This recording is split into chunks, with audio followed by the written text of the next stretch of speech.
Lecture du livre des Actes des Apôtres, au chapitre 9, des versets 1 à 20. En ces jours-là, Saul était toujours animé d'une rage meurtrière contre les disciples du Seigneur. Il alla trouver le grand prêtre et lui demanda des lettres pour les synagogues de Damas, afin que s'il trouvait les hommes et des femmes qui suivaient le chemin du Seigneur, il les amène enchaînés à Jérusalem. Comme il était en route et approchait de Damas, soudain, une lumière venant du ciel l'enveloppa de sa clarté. Il fut précipité à terre. Il entendit une voix qui lui disait : « Saul, Saul, pourquoi me persécuter ?» Il demanda : « Qui es-tu, Seigneur ?» La voix répondit : « Je suis Jésus, celui que tu persécutes. Relève-toi et entre dans la ville. On te dira ce que tu dois faire. » Ses compagnons de route s'étaient arrêtés, muets de stupeur. Ils entendaient la voix, mais ils ne voyaient personne. Saul se releva de terre, et bien qu'il eût les yeux ouverts, il ne voyait rien. Ils le prirent par la main pour le faire entrer à Damas. Pendant 3 jours, il fut privé de la vue et il resta sans manger ni boire. Or, il y avait à Damas un disciple nommé Ananie. Dans une vision, le Seigneur lui dit : « Ananie !» Il répondit : « Me voici, Seigneur. » Le Seigneur reprit : « Lève-toi, va dans la rue appelée rue droite, chez Jude. Tu demanderas un homme de Tarse nommé Saul. Il est en prière et il a eu cette vision. Un homme du nom d'Ananie entrèrent et lui imposèrent les mains pour lui rendre la vue. » Ananie répondit : « Seigneur, j'ai beaucoup entendu parler de cet homme et de tout le mal qu'il a fait subir à tes fidèles à Jérusalem. Il est ici, après avoir reçu de la part des grands prêtres le pouvoir d'enchaîner tous ceux qui invoquent ton nom. » Mais le Seigneur lui dit : Va, car cet homme est l'instrument que j'ai choisi pour faire parvenir mon nom auprès des nations, des rois et des fils d'Israël. Et moi, je lui montrerai tout ce qu'il lui faudra souffrir pour mon nom. Ananie partit donc et entra dans la maison. Il imposa les mains à Saul en disant : Saul, mon frère, celui qui m'a envoyé, c'est le Seigneur. C'est Jésus qui t'est apparu sur le chemin par lequel tu venais. Ainsi, tu vas retrouver la vue et tu seras rempli d'Esprit Saint. Aussitôt tombèrent des yeux comme des écailles, et il retrouva la vue. Il se leva, puis il fut baptisé. Alors il prit de la nourriture et les forces lui revinrent. Il passa quelques jours à Damas avec les disciples, et sans plus attendre, il proclamait Jésus dans les synagogues, affirmant que celui-ci est le Fils de Dieu.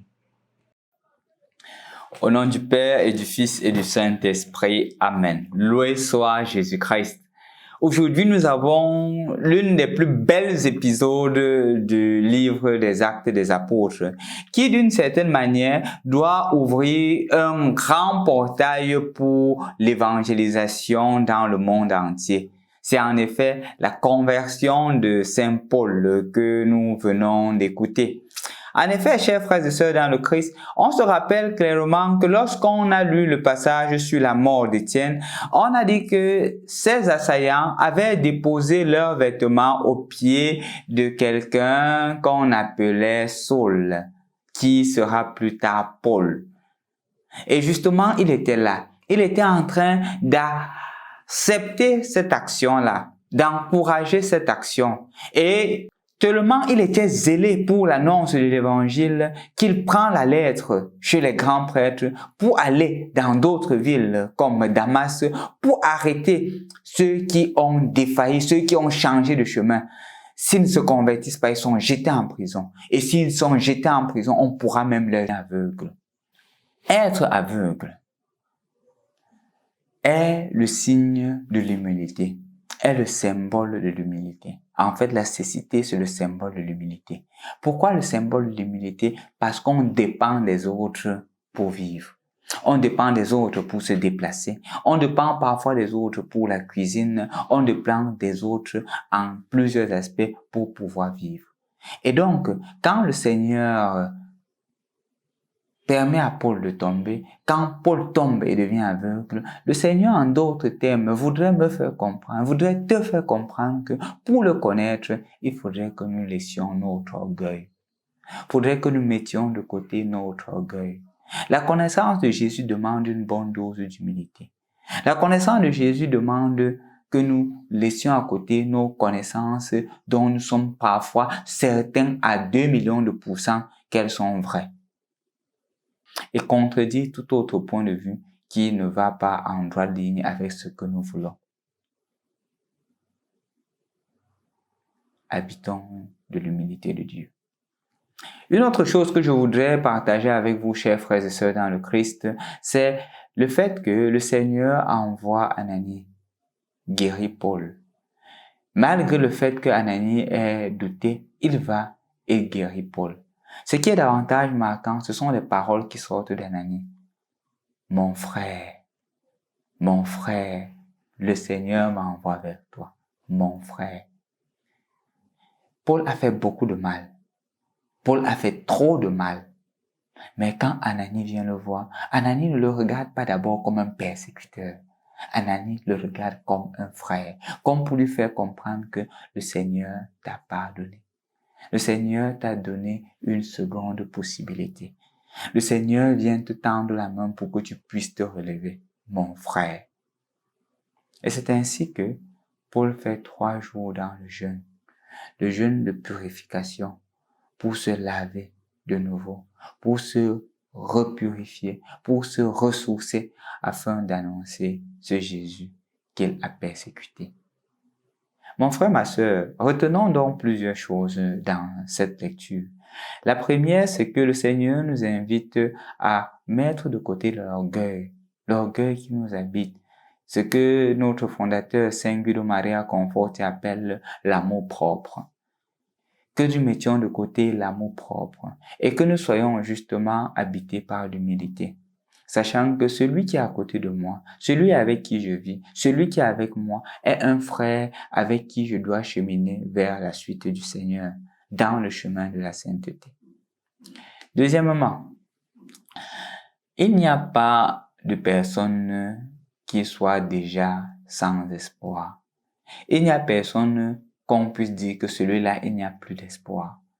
Paul était quelqu'un sur qui certains chrétiens disaient il n'y a plus d'espoir parce qu'ils l'ont vu persécuter les chrétiens.